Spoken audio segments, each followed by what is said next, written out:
The prevalence of diabetes mellitus (DM) in Nigeria is getting levels. Quoting a former vice-chancellor of the University of Benin, even younger people are suffering from a type of this disease, once referred to as adults' onset disease. Scientists now know that DM is not caused by consumption of too much sugar. Rather, they have noted a relationship between obesity and hyperglycemia, a condition when 100 ml of blood contains more than 120 milligrams of glucose.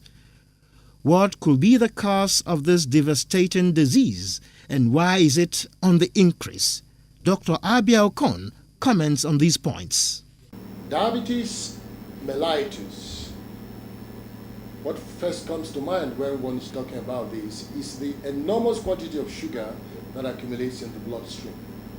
It will be surprising to learn that sugar, which is the main source of energy for human beings, is considered to be a very dangerous substance. That is why the good Lord made it possible that this dangerous substance is evacuated as much as possible from the blood circulation and transported by a special hormone to inside the cell and within the cell into the mitochondria.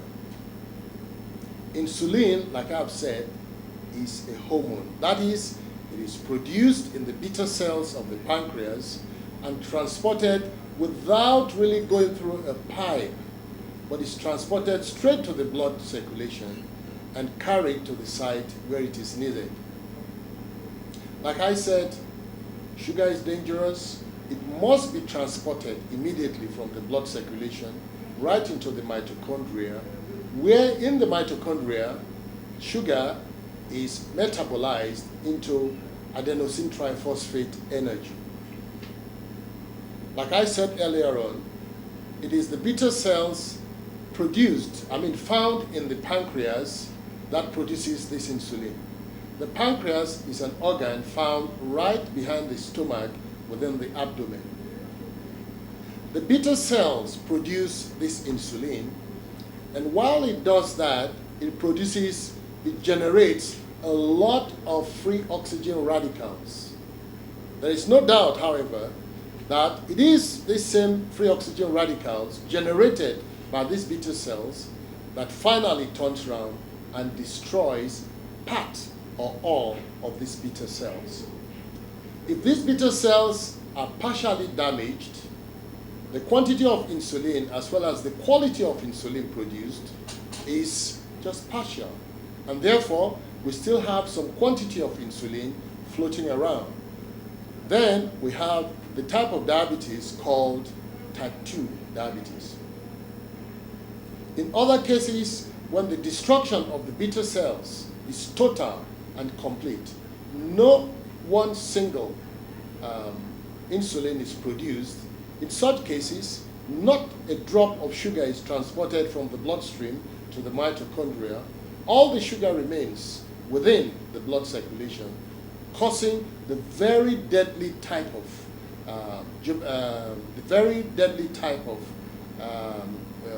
diabetes called the type 1 diabetes, which we find in newlyborns. Because of the overwhelming thirst, the diabetic patient drinks so much water and urinates so much. What else do we observe in a diabetic patient? The devastating direct effect of sugar on the tissues.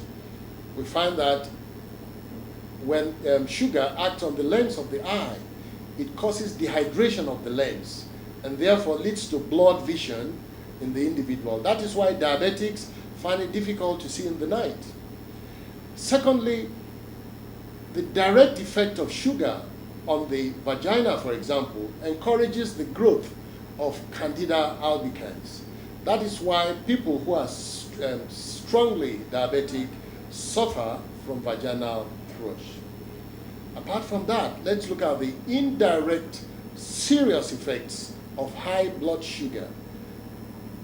Number one, the sugar that we are talking about floats around in the bloodstream, but because there is no insulin, it is not capable of entering into the mitochondria where the sugar will be turned into energy.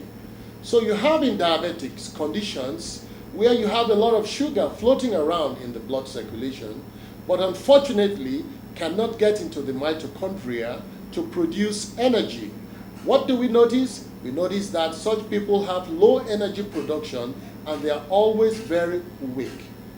Because of lack of sugar within the cells themselves, you notice that the cells don't develop well, especially the muscles, that is the muscular tissues. As a result of that, the patients tend to lose weight. When this sugar is high and flowing in the bloodstream, it causes a devastating effect on the inner lining of the capillaries and the blood cells, that is the endothel. And when the endothel of capillaries and arteries are destroyed, the blood vessels themselves get destroyed. And this is one of the reasons why diabetics who have destruction of the cerebral, that is the brain blood vessels, suffer from stroke, because the wrinkling of the endothel, that is the inner lining of these capillaries, leads to blockage of these blood vessels and therefore leads to stroke. Of course, a similar thing does occur on the retina of the eye. What happens there is that the capillaries, that is the very tiny blood vessels, are blocked by the direct effect of the sugar on these little blood vessels. As a result, these blood vessels in the retina are blocked, and as a result of that, blindness occurs. Similar things occur in the coronary blood vessels. These are the little blood vessels that supply blood to the heart. And when these are wrinkled and blocked, there is insufficient blood flow to the myocardium. The result is heart failure. Of course, the popular consequences of diabetes, which is always evident in most cases, are the amputation of the limbs. The cause is very simple. The same thing happens to the blood vessels that supplies the limbs. And when there is the end result of blockage of these blood vessels, the blood supply to these limbs being blocked causes the necrosis of the death of these tissues, and the end result will be amputation of these limbs. So you will see that the destruction of these blood vessels, because of the damaging effect of sugar on the blood vessel, leads to the insufficiency of blood supply to the tissue, and in the end, the necrosis and death of this tissue. It is not surprising also that insufficient blood supply to the ovaries, to the testes, also lead to the infertility in the male and the infertility in the female.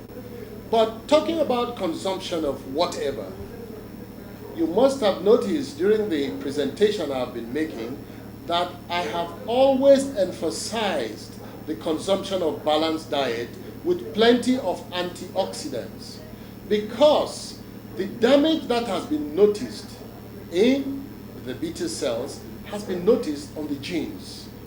And the damages to the genes have been found to be caused by free oxygen radicals.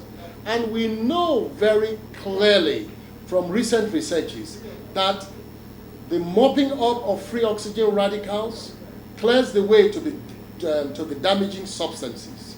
Therefore, the best solution in my view to the prevention of diabetes, and at least to the assistance towards the generation of very good beta cells, will be first and foremost the administration of balanced diet that contains a lot of antioxidants. And there is nothing better in my mind than the suggesting of an inclusion of Jobelyn in our diet. So it's as simple as ABC. Introduce a lot of Jobelyn into your diet, even if you inherited faulty beta cells. On the long run, the antioxidants in Jobelyn will assist in the sustenance of good quality beta cells that will run up in the end to produce good quality insulin.